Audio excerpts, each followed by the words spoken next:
Life പദ്ധതിയുടെ ഭാഗമായി ആലപ്പുഴ ചാത്തനാട് ഉന്നതിയിലെ പട്ടയമില്ലാത്ത കുടുംബങ്ങൾക്ക് വേണ്ടിയുള്ള നഗരസഭയുടെ ഫ്ളാറ്റ് നിർമ്മാണം പാതിവഴി നിലച്ചിട്ട് വർഷങ്ങൾ പിന്നിടുകയാണ്. കെട്ടിടത്തിന്റെ ചട്ടക്കൂട് നിർമ്മാണത്തിനപ്പുറം ധാരാളം ജോലികളാണ് ഇനിയും ബാക്കിയുള്ളത്. പുതിയ ഭരണസമിതി അധികാരത്തിലെത്തുമ്പോൾ കിടപ്പാടം ഒരുങ്ങുമെന്ന പ്രതീക്ഷയിലാണ് പ്രദേശത്തെ ജനങ്ങൾ. 2015-20 കാലത്തെ ഭരണസമിതിയാണ് 2 കെട്ടിടങ്ങളിലായി 18 ഫ്ളാറ്റുകളുടെ നിർമ്മാണം ആരംഭിച്ചത്. എന്നാൽ പ്രധാന ജോലികൾ പൂർത്തിയാകും മുൻപ് നിർമ്മാണം നിലച്ചു. വർഷങ്ങളായി ഫ്ളാറ്റിൽ യാതൊരു പ്രവർത്തനവും നടന്നിട്ടില്ല. തേപ്പ്, ഇലക്ട്രിക്കൽ, പ്ലംബിംഗ്, പെയിന്റ് ജോലികൾ ഇനിയും പൂർത്തിയാകാനുണ്ട്.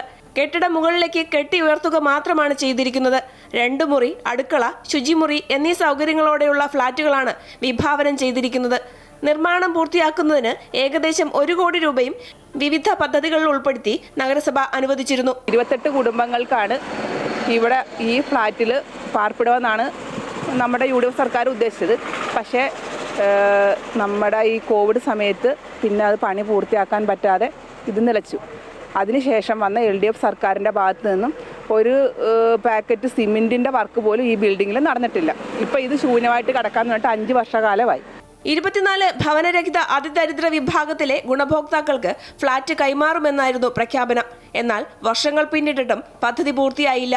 2017-18 സാമ്പത്തിക വർഷത്തിൽ നഗരസഭ ഹാബിറ്റാറ്റ് ഏജൻസിയുമായി കരാറിൽ ഏർപ്പെട്ടിട്ടും നിർമ്മാണം തുടങ്ങാൻ 2 വർഷമെടുത്തതും നിർമ്മാണ പ്രവർത്തനങ്ങൾ വർഷങ്ങൾക്കിപ്പുറവും മന്ദഗതിയിൽ നടക്കുന്നതും 2021-22 ഓഡിറ്റിൽ ചോദിച്ചിരുന്നു.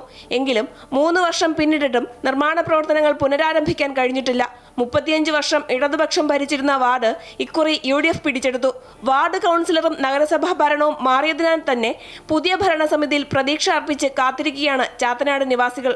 അമൃത ന്യൂസ്, ആലപ്പുഴ.